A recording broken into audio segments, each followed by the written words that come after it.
Hello, welcome back. So this is actually Daily Art Adventure 267, Part B. This is the last layer of this painting. Let me go ahead and just give you a kind of a front-on view of it if I can. There we go. And what I did in the last few minutes when you weren't looking, I did a little bit of pencil just to give myself some texture. And then I went ahead and painted these lights in. I thought as I was doing it, oh, you know what, I should have been showing you how to do that, but it was too late. I already had most of it done. So that'll just have to wait for another time. I'll tell you what I do. You put down a pile of paint, and then with a fan brush or a chip brush like this, you rub through the pile of paint to make the streaks. And if the streaks end up being too streaky, it's a real easy fix. You just come in here with a fairly clean brush and diminish some of the streakiness, anything that bothers you. It's a real easy fix, in other words. And then after doing the streaks, then you come back with yet another little pile of paint, preferably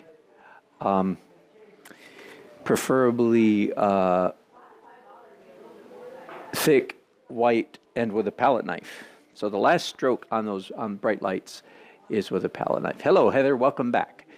So I'm down to the last phase, and I'm going to start at the focal point, just a few details. So the bride and groom here, they need a little bit of drawing in paint. I've got a bit of an outline there, but I need to do it. They need to be darkened, as you can see. Again, let me look at my photograph, which is right here. Let's move over. There we go. So that gives me more than enough detail to see their heads. As you can see, by the way, one of the changes I made from the photograph is in reality, there was white fabric draped on the front of this bridge, which looked very nice for the day of the wedding. Made it a little more formal and dressy. But for purposes of my painting, I decided to take that away so that you could see the full figure of the bride and groom. So fairly easy decision to make. Okay, I think that's enough. Let me switch now to a little bit of flesh tone. Let's get some flesh tones going. So oxide red. I'm using yellow ochre and titanium white. I don't want this, it needs to be lighter than that. I don't want this flesh tone to be too electric because of the distance, how far away the bride and groom are from us. I don't want them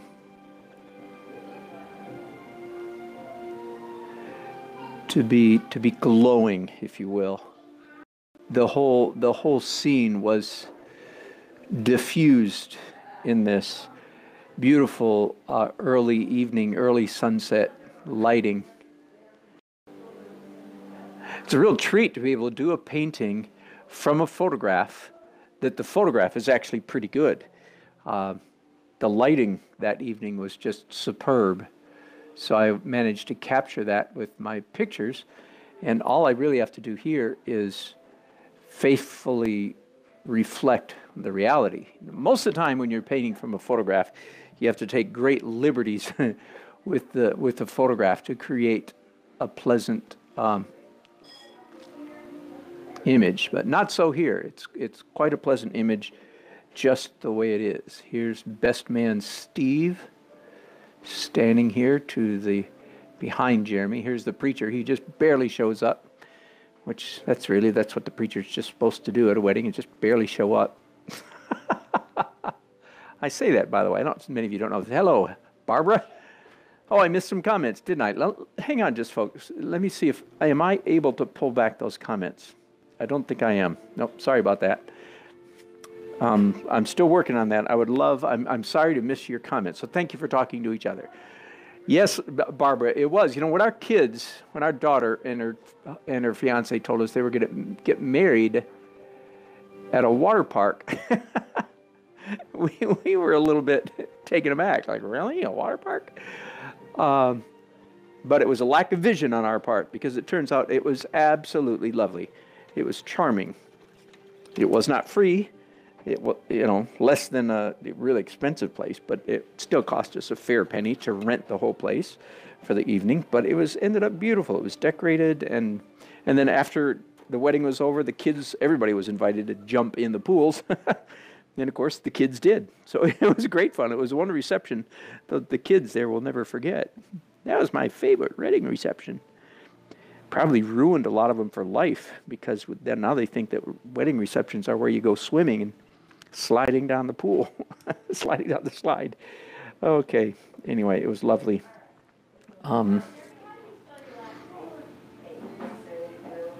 So again, this is my last layer. This is the only part of the painting process that I don't call underpainting. Everything up until now I consider underpainting. But this is the overpainting. And I have the liberty, I have permission at this point to cover anything that I don't like. Anything that I want covered up, I can cover it. Now, the key, if you're painting in my technique or trying to paint in my technique, the key is to try to get to this point and cover up as little as possible. And if once you get the knack of it, it's not too hard to do. My students, first time through, even if it's an all-day or a two-day class, it usually takes doing several paintings like this before you begin to figure out, oh, you mean it really mattered? It really mattered what I was doing in those underpainting stages? And I say, yeah, it really did. It really did matter. I was trying to tell you that. But you have to experience it, I guess. My rule of thumb for this stage of the painting, this is light, opaque highlights, harder edges. So this is where I give myself permission to do hard edges, so I have to be careful not to do too many of them. But my rule of thumb is no more, this is a careful estimated guess, no more than 15% of the canvas should have this layer on it. And that really throws my students, especially my first-time students, throws them for a loop. Because if they have any experience at all, when they get to this stage, I believe they take a big sigh of relief. All this too, I do this, but some of them still do, and that's all right. That's all part of the learning curve. They take a big sigh of relief and think, "Oh, thank God, we're done with all that crazy shenanigans." Paint. I know how to paint.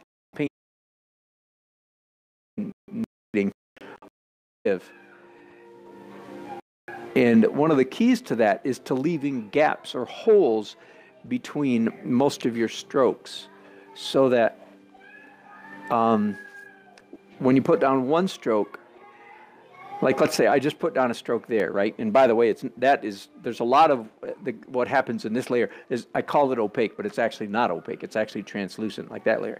So then I put down my next stroke of green. Look, I leave a gap between this stroke and that one. And that is very important, because we want as much of that underpainting to show through as possible. Now, this, can you see me? Almost. Let me move you a little bit. What I'm doing down here, that's scumbling, right? And this, by the way, does not count as part of the 15%, because that's not opaque. That is very much translucent. You can see through it. So that's not part of the 15%. You can do as much translucent as you want. Now, if you'll notice in this area right down here, I like everything that's happening there. I just feel like there is a little bit too much energy coming through. Whoops, when in doubt, throw your brush on the floor. You see these drips? I actually like those drips, but there's just too much of it. So I come in here and simply push them back. Now, not cover them up. There's a big difference. And I'm not grumpy. I'm not trying to quote unquote erase. Now there's too much energy because it's too bright. So let me mix up a duller color. Again, you can still see those drips, which in my book is very important. You can still see them, which gives a pleasant, energetic feel. It makes the painting feel look as though it was done with speed, freedom, aplomb, joie de vivre, confidence, all of which is true. It was done that way, and I want it to look like it was done that way. So I don't want to cover up those drips, but I do want to. Hello, Ruth. The sky looks fabulous. Yeah, great. Thank you. Oh, I thank you, Heather. You're passing on a comment from Ruth. Thank you. Thank you for repeating what she said. That's wonderful. Thanks for guys for cooperating, gals, for cooperating with each other. That really helps a lot. Okay, now again, I'm looking at a little bit of a big picture here. I just did this green area, and it's too much. One of the things that's too much is it's coming forward, and this edge right here is too hard. So I'm simply going to mess up this edge, just soften it down, so that there, it's better already. And then down here in this corner, I'm going to dirty it a little bit more. Now you understand at any point I could take a rag and wipe off what I've just put on, and I'd be back to where the painting was just a few minutes ago. So no, that's working fine. In fact, now I'm going to darken it even a little bit more. I'm ultramarine now on my brush, just darkening this corner. So it was all of a sudden I was getting way too much attention at this part of the painting.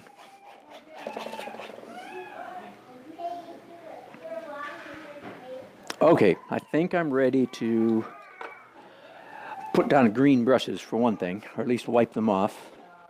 And now I'm going to put them down. Let's go back up to the bride and groom, especially the bride, of course, is the star of the show in any wedding painting. It's about the bride. I'm mixing up white with a tiny bit of yellow ochre. When I say white, I always mean titanium white, and I always, for you newcomers, I also always mean alkyd. Do you see this word? Do you see this word right here? Alkyd. That means fast drying oil paint. For me, that's really important. For instance, when I did these lights here just a few minutes ago, up here in the sky, there's some impasto, there's some thickness there. I did that. I finished those lights with a palette knife. If that was done with normal titanium paint, it would take about 2 or 3 weeks for that to dry, and I don't have 2 or 3 weeks for a painting to dry. So I always buy titanium alkyd. Now I have one tube of regular titanium for the rare occasion when I want to when I'm doing a third layer on a painting that has to be slow dry. So I do have a tube of regular titanium. And by the way, and it's always titanium for me, I say don't waste your money on zinc. And I know there's some fabulous artists, of course, who disagree with me on that. But here's what I finally figured out. I was confused for many years about what's the difference between titanium and zinc, right? And some of you have heard this before, so forgive me while I repeat myself. Zinc is weak, and titanium is titanium. Let me repeat that. Zinc is weak, and titanium is titanium. So one's weak, one's strong. Some people call zinc white a mixing white, but again, it doesn't mix any better, in my opinion, than titanium. You just use less titanium. So if you want to spend less money and get the job done easier, just buy titanium. That's my own 2 cents. I'm sure there's some fabulous artists who disagree with me, but that's my take. Frankly, zinc white is a waste of money because you're buying weak white paint. And what's the point in buying weak white paint? I says to myself.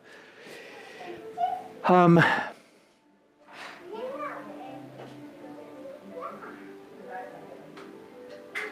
little bit of a collar there, a little bit of a white shirt showing on the preacher, I guess, and a tie.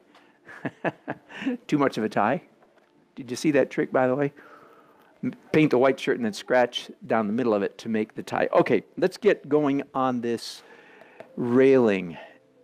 And I'm debating with myself whether I want that railing to be warm white. Yeah, I think I do. Here's what I'm going to do, though. I am going to mix a little bit of, tiny bit of ultramarine blue with this titanium so that I have a slightly dirty white. I have yellow ochre and tiny bit of ultramarine blue, so it's simply a dirty white. Here's why. I want to be, when I have this much area to cover with quote-unquote white paint, I know that I'm going to have to paint it in more than one layer. So I'm setting myself up. You do the darker layer first. I want to say always. Of course, every rule can be broken, but you better know the rule first. You always do darks first, lights last. Even if the dark first is a light color like this, you do the darks first and then come back and do lighter on top of that. So because I'm using a dirty white right now, I'm setting myself up to come back and do lighter bits, lighter highlights on top of this white. Okay, and you will recognize that I've painted the spindles on this bridge how many times? 1, 2, 3, 4, 5, 6, roughly 6 times, including drawing with pencils. I've rendered the spindles on this bridge about 6 times, and each time I've been fairly careful. Listen to me. Each time I've been fairly careful not to be too careful. Each time I've been fairly careful to be slightly messy, slightly erroneous, slightly wrong, which now sets me up beautifully for the last layer, because this is the only layer that I want to be, I'll say, pretty darn accurate. Are you with me? Right? Impressionistic painting does not equal lousy drawing. Now, frankly, out there in the world of painting, too many times that's exactly what it means.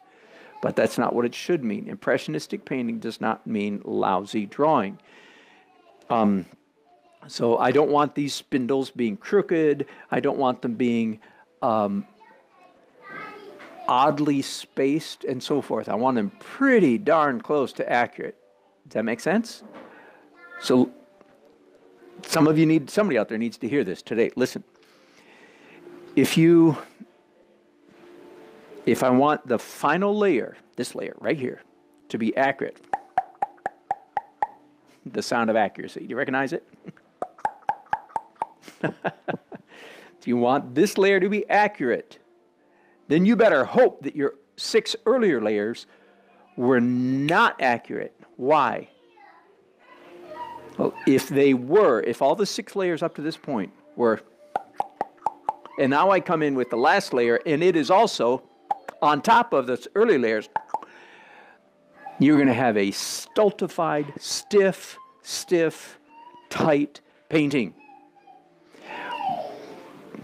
But the fact that only this layer of the 6 is accurate means that I'm going to have fascinating, let me zoom you in here, just the tiny, no, good question, Heather. No, I would thin titanium because the zinc is too expensive, because you can use a 10% glaze or 10% cloud or a 30% cloud of zinc, and that's costs more money. So just use the cheap stuff. That is titanium. Good question. Okay, so this sets me up well. Let me zoom in again. This sets me up well because now that I'm putting the last layer accurately in place, the earlier 6 layers are creating, and forgive me here, I'm not sure why my camera keeps automatically zooming out like that. I don't want it to do that. I'm still learning how to play with this toy. The one accurate layer on top of 6 inaccurate layers creates a fascinating, and I know it just zoomed out, but I'm just going to leave it, creates a fascinating rhythm, creates a fascinating interplay. It's actually visually much richer, much more interesting if my underpainting is slightly off. So boy, when I discovered that a couple years ago, when I discovered that not only is it okay for your underpainting, especially with a repeated motif like this, not only is it okay for your underpainting to be slightly off, it's actually to your benefit if it's slightly off. Boy, that freed me up a great deal to sling paint around, or sometimes to sling pencils around, to sling paint around in the earlier stages. Isn't that good news? Some of you might be wondering, why am I using a palette knife when I did all these with a brush? Some of you have heard this before, haven't you? Because anytime you paint a repeated motif in a painting, you'd better come up with a number of different techniques for rendering, in this case, those spindles, pickets in that fence. Otherwise, it will be a boring, repeated brush stroke over and over and over. Nobody likes boring, repeated brush strokes.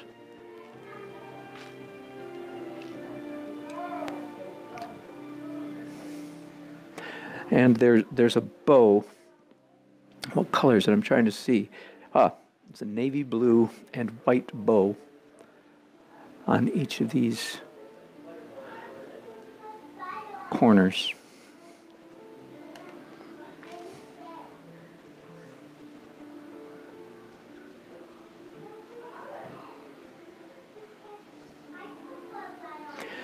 You might be noticing, by the way, that I'm doing most of these vertical spindles, these vertical marks, with my left hand. I'm not telling anybody else to do this, but one of the funny things that has happened to me over the last 10 or 12 years while I've been forcing myself to paint with my left hand is that my left hand has developed the ability to make vertical marks better than my right hand, which is very strange. I don't even know how to explain that, but it does. So in a way, I'm actually copping out. I'm cheating.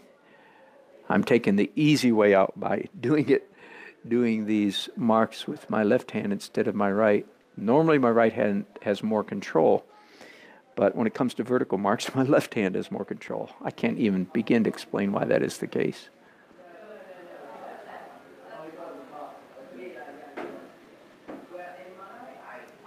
Okay, I'm afraid now I'm just about getting to the point where I'm boring you guys to tears, so I don't want to do that. I'll be doing more of this kind of thing for a while. Tell you what, let's take a little break, and I'll be back in just a little while. You can watch me finish up the paint. I'm very close. A little bit more of that spindle stuff, some reflections in the water, a tiny bit on the faces here, and a little bit more in the sky, which will be fun. Anyway, a little bit here and there. But let's take a little break, and I'll be back in a few minutes. Thanks so much for watching. Now, can I see any of your comments? Are they still there? I don't think they are. It's the one downside about this camera. Sorry about that. Okay, I'll be back in just a few minutes. Bye-bye.